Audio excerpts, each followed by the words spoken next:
Hi, I'm Amanda, licensed marriage and family therapist, and today we're going to talk about what to do when someone keeps crossing your boundary over and over and over. I see this a lot, and I promise by the end of this video, you'll learn more about what a boundary is and how to set a boundary with someone. What's the point of boundaries anyway? A boundary is an imaginary, emotional line that you set between yourself and another person. It's where your time, energy, and physical body end, and where another person's time, energy, and physical body begins. So, the reason we care about boundaries is because boundaries are the healthy distance in which we can love ourselves and love another person.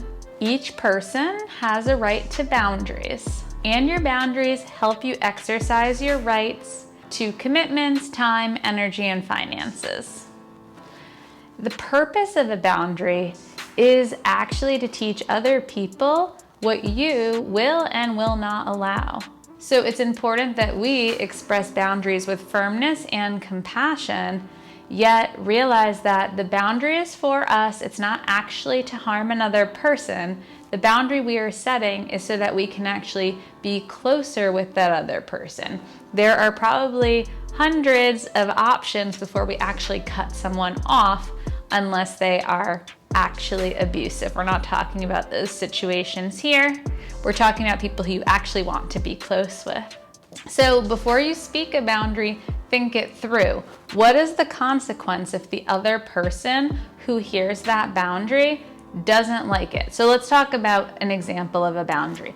I will not continue to speak with you when you complain.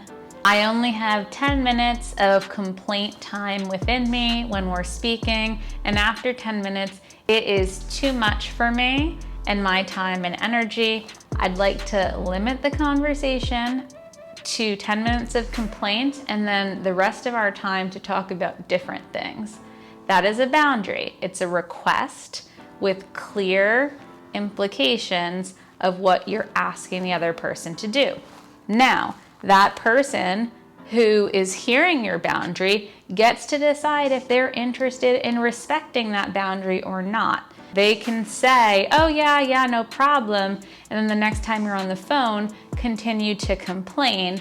It's actually on us, the person who created the boundary, to hold that boundary, because our boundaries are for us to protect our time, our energy, our resources. You could remind that person on the phone, hey, I know in the past we talked about maybe 10 minutes of complaint only. We actually have surpassed that in this conversation, so I'm going to complete our call or give you the choice to talk about something else. So boundaries are negotiated and they go back and forth dynamically. It's not just me to this person who is not their own person with thoughts and emotions. They also have thoughts and emotions, boundaries and desires. So we're dynamically going back and forth to create a collaborative win for all of us. And if I set that boundary, like the complaint thing, and then my friend calls me and continues to complain, I also get to say that I am creating my life for people who want to focus on growth, not necessarily complaining. So I'm going to stop spending our time together communicating in complaint. So there are lots of different levels of boundaries is what I'm trying to teach you. And a boundary is something that has a consequence. So if your friend is continuing to break the boundary over and over with tons of reminders, after a certain amount of time, you get to say, I'm not going to hang out with you because it feels hurtful that my time isn't valued by you continuing to complain when I've asked you not to. This is adulting. Again, boundaries aren't mean. None of this is mean, although it might sound foreign or distant or even cold. It's mostly just awkward because we haven't been taught to speak like this. I know I didn't learn this in elementary school, high school, college. Holding a boundary means saying, when you act that way toward me, I feel hurt. When I allow myself to let you act that way towards me, I hurt myself. Boundaries are for us, not against others. Everyone has the right to their emotions and thoughts about my boundaries. That's actually not about me. That's about them getting to express themselves. As an adult, sometimes I actually help other people cross my boundaries. I don't mean to, but I do. I might say something like, well, they asked for too much from me. And the reality is I'm not a powerless child. I could have said no. Also saying things like, someone made me, when there was no coercion or force and I'm totally at choice, but using the language, someone made me. Maybe when I was 3 or 5 years old and I was literally picked up and thrown in cars when I didn't want to go somewhere, that might be different. But saying someone made me as an adult when there is no force or coercion, it's not actually an accurate statement. I'm being kidnapped in that moment and probably crossing my own boundaries when I'm hijacked by that thought that you made me do it. So instead of getting mad at other people, I like to sit back and look at where can I actually make a difference here? Where can I set a boundary? And where can there be a consequence that is for the greatness and the greater connection of that relationship?